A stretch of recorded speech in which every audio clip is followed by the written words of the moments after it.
Yogi Suritsuma! No final de todos os acontecimentos relacionados ali a Lúcia, Reverie e tudo mais, tivemos a grande informação ali através do Sabo para os demais personagens de que existe um governante sentado no trono vazio. O trono que não era para ninguém estar sentado, havia alguém lá. E desta forma, nós observamos através de Ivan explicando para nós sobre Nerona. A família Nerona, uma das 20 famílias que fez parte ali dessa aliança do governo mundial contra este reino antigo, o reino desconhecido. A partir desse momento, a partir desse ponto, chegamos a uma conclusão, uma possibilidade de que Imu teria conseguido a Ope no Mi, e dessa forma tendo vivido ali de maneira eterna. Só que, meus amigos, analisando o contexto sobre os 3 mundos de One Piece, Imu já existindo desde lá atrás, não ficaria muito estranho Imu tendo a habilidade, tendo pegado a habilidade da Ope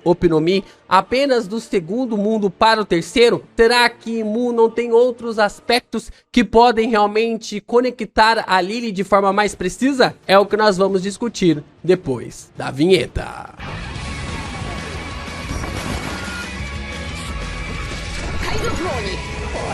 Como falado na introdução, Imu foi realmente introduzido para nós a partir do capítulo 906 de One Piece, né? A partir do capítulo 906, nós tivemos uma trinca absurda que foi 906, 907 e 908, com Imu sentado no trono vazio e a gente, caraca, Imu tá lá tal. E desde lá tivemos pouco desenvolvimento até a chegada da reta final, da saga final de One Piece. Para muitos, Imu é um rei, para outros, Imu é uma rainha. E essa dubiedade que o Oda está criando ali para cima do personagem, eu vou tratar no masculino porque definitivamente a gente tem todo o contexto relacionado a um título de rei do mundo no masculino aqui em One Piece. O fato é que Imu está como esse título, esse trono, essa base nessa conexão. E essa imortalidade do personagem vem através de discussões, vem através de fatos, vem através de lendas, envolvendo o que? Envolvendo a Ope no Mi. A habilidade que tem a fruta, né, que você acaba passando o seu coração para outra pessoa e aquela pessoa acaba ganhando a imortalidade, acaba meio que ganhando a imortalidade e ficando no sentido ali de não morrer, né? Imortalidade, você espera que a pessoa não morra. Mas tudo isso é bem apresentado para nós em contextos interessantes, que podem refletir a ideia de que Imu acabou ganhando a imortalidade a partir do segundo mundo. Isso por causa de uma traição, isso por causa de uma forma de forçar. A gente sempre pensou nessa questão de que Imu acabou meio que usando ali Lily ou Joy Boy para assumir ali a posição, para ter realmente esse ponto de meio que de pegar essa habilidade para se tornar imortal. Mas, e se for o contrário? E se não for, na verdade, Imu que pegou a habilidade da Ope no Mi para se tornar imortal? E se a habilidade da Ope no Mi foi passada para Imu para nerfá-la? Olha só, esse é um ponto extremamente interessante que conecta de forma muito precisa Laugh Tale, Lily, Joy Boy e Imu, para que aquele que viesse posteriormente conseguisse ter mais chances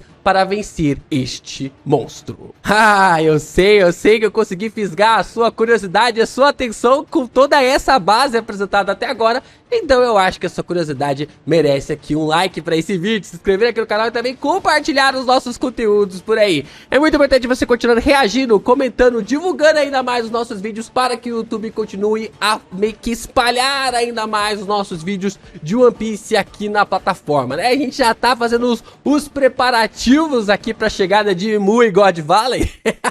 Eu não sei se você tá esperando, mas eu tô esperando e muito que Imu apareça em God Valley. Então a gente tá comentando um pouquinho sobre esse contexto do personagem estar nerfado. É claro que você ainda pode se tornar membro do canal, mandar o seu valeu e mandar o seu hypado para fortalecer ainda mais os nossos conteúdos de One Piece aqui na plataforma e divulgando, YouTube propagando e a gente sendo ainda mais conhecido e fazendo o One Piece. Tem gente que não conhece o One Piece, hein? Ou pelo menos chama aqui o interesse para acompanhar a obra.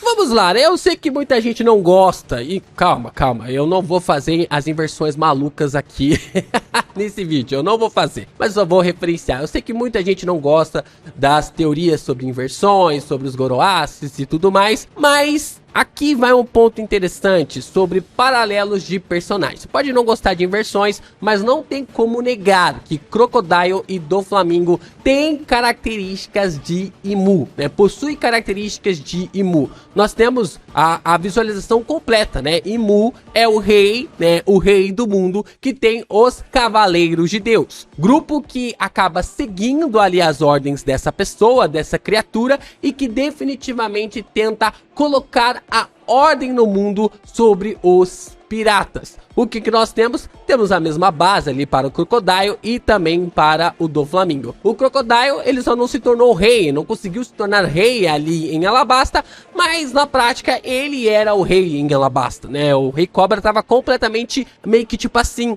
dançando na palma da sua mão. A mesma coisa acontece com o Doff lá em Dressrosa, né? Então nós temos esse paralelo bem aproximado entre os dois personagens com Imu, né? Da forma como Oda vem espelhando ali Imu ao longo da trama, para que quando tem, e é uma base roteirística tão fantástica, porque quando vier a revelação sobre Imu, sobre essas questões, é o Oda revelando para nós que a história ela é cíclica. É só observar o que nós estamos acompanhando nos dias atuais, né? No nosso mundo nos dias atuais. Então a história ela é cíclica e se a gente não prestar atenção, todos os erros podem voltar a se repetir. E puxando um pouco mais esse espelhamento para o Doflamingo, a gente consegue ver de uma forma muito precisa essa colocação do sonho do Doff para se tornar alguém imortal. Nós temos toda uma história ali do Doflamingo, né, de que alguém tentando as ideias desde quando nasceu, e por outro lado nós temos o Corazon, que é um cara, né, um garoto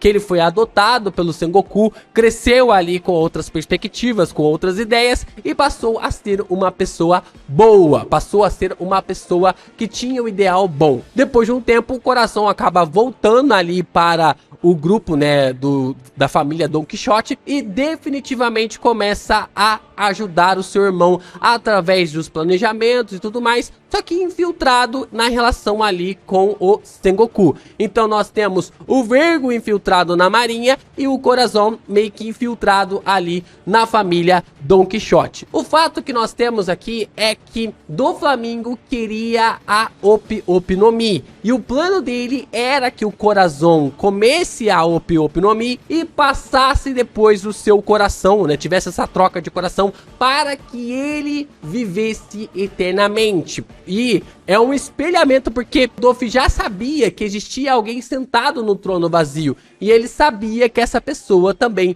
vivia de forma eterna. Então, como ele sabia dessa informação e ele supostamente entendia que a Opi Opi no Mi poderia lhe dar essa possibilidade, a questão específica é que ele estava disposto a sacrificar a vida do seu irmão para conseguir assumir essa eternidade, para conseguir se apegar nessa eternidade. Então, nós temos toda essa relação. É claro que o Corazon, ele já tinha a fruta, se eu não me engano é a fruta do silêncio, ele já tinha uma fruta e não poderia comer outra fruta. Então, quem acaba comendo a fruta é o Lau. O Lau é quem acaba comendo a fruta e nós então temos todo esse desenvolvimento da saga de Dressrosa, né? Sobre o fato do Doflamingo saber sobre o tesouro de Mary Josie e provavelmente esse tesouro ter Imu-sama.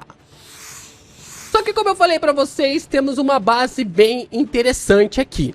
A gente tem a fruta da Opi Opi no Mi, que dá a habilidade para a pessoa viver eternamente. Se ela troca ali de coração com a outra pessoa, num termo sacrificial ou algo do tipo. Só que se parar pra pensar agora em Elbaf, quando a gente começa a ter um pouco mais da introdução deste mural, nós temos o seguinte poema para o primeiro mundo. O primeiro mundo: havia fogo sobre a terra. A humanidade sucumbiu ao desejo e tocou o sol proibido. Os escravos fizeram um pedido e o deus do sol apareceu. Mas o deus da terra se enfureceu e junto da serpente do inferno envolveu o mundo em morte e escuridão. Eles nunca mais poderiam se encontrar. Uma das interpretações para a base aqui relacionado a One Piece, né, sobre esse primeiro mundo, é que Imu seria o primeiro deus do sol. O primeiro Nika, né, seria ali a pessoa, a criatura que libertou ali os humanos da escravidão ou dos escravos ali do primeiro mundo. A visão que nós temos aqui sobre essa relação de Imu sendo este deus ali do primeiro mundo, esse deus do sol, não dá sentido para que Imu se torne imortal a partir do segundo mundo, sendo que Imu já deveria ser imortal no primeiro mundo, visto que está vivendo desde essa época. Então essa imortalidade de Imu é intrínseco a ele desde lá atrás. É uma questão que não vem ali da Opi Opi no Mi. É uma habilidade que provavelmente transcende ali o tempo já do segundo mundo e também do primeiro mundo. Então é importante observar esses detalhes que a trama de One Piece vai colocando para nós. Então, de fato, nós temos ali Imu sendo alguém imortal, tendo a habilidade de ter, um fato não, né? Vamos chamar assim de uma base teórica de que Imu já era imortal desde o primeiro mundo, se considerarmos Imu como deus do sol. Então, se Imu era imortal no primeiro mundo e também no confronto do segundo mundo, qual seria ali a relação de Imu em ter a Opi Opi no Mi, ou de ter a troca ali de corpos em relação com a... corpos não, né? De coração na relação da Opi Opi no Mi e alcançar a imortalidade. Eu acho que o aspecto é muito mais diferente do que nós estávamos observando. Sim, o plot da Opi Opi no Mi, por mais que não tenha dado a imortalidade para Imu nessa teoria, ainda é de suma importância. Por quê? Porque nós ainda temos uma relação interessante entre quem? Laugh Tale, Joy Boy, Imu e Lily. Esses personagens, ou até mesmo ali essa ilha, acaba reforçando a ideia que tivemos uma ligação e que a Opi Opi no Mi, ela é importante, porque o governo mundial estava disposto a pagar 5 bilhões. 5 bilhões, na verdade é quase 5 ou 6 bilhões ali, alguma coisa assim, de BRs por essa fruta. Era uma troca que o pai do Drake iria fornecer para o governo mundial, só que aí a família Don Quixote chegou, na verdade, né, a gente teve tanto ali o Rocinante e também o Lau chegando primeiro, roubando a fruta e dando ali para o Lau, né, passando ali a fruta para o Lau. Então o plot em cima dessa fruta, essas revelações, ela é importante, mas não para dar imortalidade para Imu, mas sim para nerfar Imu. Como nós sabemos, se Imu é um deus do sol e se a figura realmente é tão poderosa ao ponto de mandar abaixo o antigo império, e a gente tá falando um pouquinho até mesmo sobre as questões dos lunários viverem no lugar onde é Mary Josie hoje, né, de que existiam os governantes e os escravos realmente, né, tanto ali provavelmente esse reino era ali de gigantes, lunários, a base toda, e que os humanos eram escravos neste mundo e provavelmente seja nessa base. Nesta visão, o que fez a Opi Opi no Mi ter utilizada no segundo mundo seria para nerfar Imu e não para lhe dar imortalidade, porque não faz sentido Imu realmente já ser imortal e receber o poder, receber o coração da Opi Opi no Mi. Então a base aqui para personagem, a base aqui para o personagem é que ele fosse nerfado. Mas nerfado como? Quando nós observamos ali o capítulo 669, e a gente sabe, né, por mais que seja zoado o número 69 aqui na questão do Ocidente, na questão ali do Oriente, lá no Japão, na China, na Coreia, o número 69 ele é visto como Yin Yang, né? O Yin Yang, a troca, né? Tem o bem, o mal, tem a luz e a escuridão, tem o homem e a mulher, e o Yin Yang ele é essa figura. No capítulo 1069 a gente viu um pouco mais sobre isso, né? Sobre essa disputa, né? Essa, digamos assim, essa base entre Nika e também Imu nas narrações do Vegapunk, e no capítulo 69, o que que nós vimos? Nós vemos ali a Vivi e também o Luffy, juntamente com o Carol e tudo mais, né? A gente tem Joy Boy, né, Luffy, Vivi, Lily, né, essa referência aqui no capítulo 69. Mas por que eu tô falando do capítulo 69? Porque no capítulo 69 é onde nós observamos o Sanji usando suas habilidades dentro do corpo da Nami. Ou seja, o que eu quero dizer pra vocês? O que fez Imu ser nerfado foi a Lily trocar de corpo com ele. Não fez ali ele se tornar imortal, mas sim Imu foi nerfado por Lily, porque Lily ficou dentro do corpo de Imu e Imu ficou dentro do corpo de Lily. Como a gente pode observar aqui, o Sanji consegue usar as suas habilidades para derrotar todos os seus adversários ali na saga de Punk Hazard, usando o corpo da Nami. O Sanji pode usar o seu Haki, a base do seu Haki, no corpo da Nami, mesmo o corpo dela sendo fragilizado. Então o próprio Sanji fala, eu tenho que tomar cuidado para não danificar o corpo da Nami, porque este não é o meu corpo, né? E ele fala, é o corpo de uma deusa, né? É o corpo realmente de uma deusa e eu não posso ferir o corpo. Só que ele nocauteia um monte ali de seres de Punk Hazard, né? Ali dos guardas de Punk Hazard. E cara, a Nami no seu estado normal não conseguiria fazer algo assim. Então a gente consegue perceber que o que? O Haki vem da alma. O Haki vem da base ali da alma. Então essa especificação é algo muito importante, porque o corpo de Imu sendo trocado com o corpo de Lily pode simplesmente tê-lo nerfado, sendo a última cartada para definitivamente fazer com que o próximo Joy Boy consiga derrotar Imu, né? Fazer toda essa base de uma construção interessante. Da mesma forma como o corpo da Nami consegue ser utilizado ali pelo Sanji através das suas habilidades, o corpo da Lily também consegue utilizar as habilidades de Imu por causa da sua alma, mas com uma forma nerfada, com uma característica ali nerfada, e por isso que Imu não consegue sair de Mary Josie, porque o corpo de Lily é um corpo que está definhando, um corpo que está de uma forma ali, lhe diminuindo, lhe dificultando ali da maneira para aumentar as suas habilidades e os seus poderes.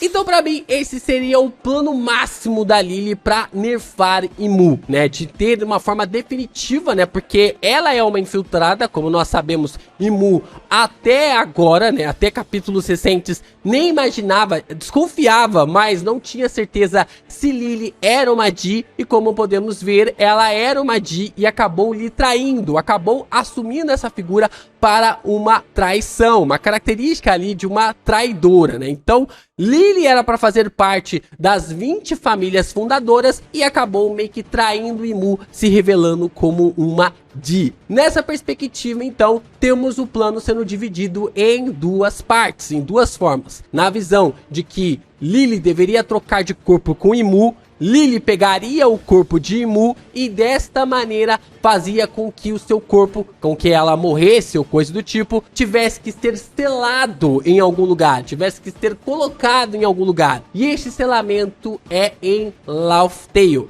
Existe uma corrente teórica que aponta de uma forma bem interessante como Laugh Tale, porque Laugh Tale e Roadstar são tão difíceis de serem achadas, porque nós temos provavelmente dentro da ilha ou em algum lugar da ilha o próprio Haki de Joy Boy, impedindo com que outras pessoas se aproximem, e aqueles que se aproximam provavelmente têm as suas habilidades nerfadas ou até mesmo ficam doentes. Lembram lá da relação de que a Toki acabou ficando doente, que também ali o Bug acabou ficando doente, não indo ali para Laugh Tale? Então talvez isso seja uma influência do Haki de Joy Boy para fazer com que Imu não se aproxime destes lugares e não consiga pegar o seu verdadeiro corpo. Com o corpo de Imu selado em Laugh Tale, o próximo Joy Boy teria ali uma facilidade, entre aspas, tá? Uma facilidade maior para conseguir derrotar o personagem. E dessa forma nós temos ali, como a gente falou, o poder, o verdadeiro poder de Uranus, que era de afundar ali as ilhas, né? De afundar, fazer com que a ilha fosse afundada. Antes de Uranus cair na mão ali de Imu, Joy Boy acabou utilizando no Reino Perdido para afundar a ilha e espalhar o seu haki por todo lugar e impedir com que Imu tivesse acesso. Eu sei que é uma teoria maluca, eu sei que é uma teoria realmente assim que às vezes mexe um pouco com a nossa casinha, mas se parar pra pensar de que Imu já era ali alguém que vivia eternamente, né, que já tinha um poder de viver de forma eterna, e que temos o poder da Ope Ope no Mi, que dá essa característica, que dá essa habilidade, faz total sentido Lily usar a Ope Ope no Mi para nerfar Imu e não fazer com que Imu ganhasse a imortalidade. E ver ali a forma como o haki do Joy Boy deixou Imu extremamente irritado no final de Egghead, marca para nós de forma definitiva e até mesmo anulando os poderes de Imu, né? O haki de Joy Boy conseguiu anular os poderes dos Gorosei, fazerem eles voltarem ali para Mary Jose, e a base aqui e mostra como Imu fica irritado apenas de sentir os poderes de Joy Boy. Então tem base teórica pra gente realmente acreditar de que definitivamente Lily trocou de corpo com Imu para que, de forma ali a nerfá-lo, né, para que ele pudesse chegar ali num nível, né, numa situação em que o próximo Joy Boy tivesse condições de lutar contra Imu. E durante todo esse tempo, Imu tem procurado formas de recuperar o seu corpo, mas não tem conseguido. Não tem conseguido se aproximar ali da relação, né, do haki selado do Joy Boy em Laugh Tale. Talvez seja ali alguma especificação, alguma habilidade, algum poder que Imu precise e que definitivamente precisava ali da habilidade da Ope Ope no Mi, e tudo isso precisa se encaixar. Mas tudo isso foi usado para que Imu fosse nerfado e abrir brechas para o próximo Joy Boy conseguir vencê-lo. É um ponto interessante. Eu acharia interessante se o Oda invertesse as nossas expectativas sobre a relação da Ope Ope no Mi com Imu, Joy Boy, Lily e Laugh Tale.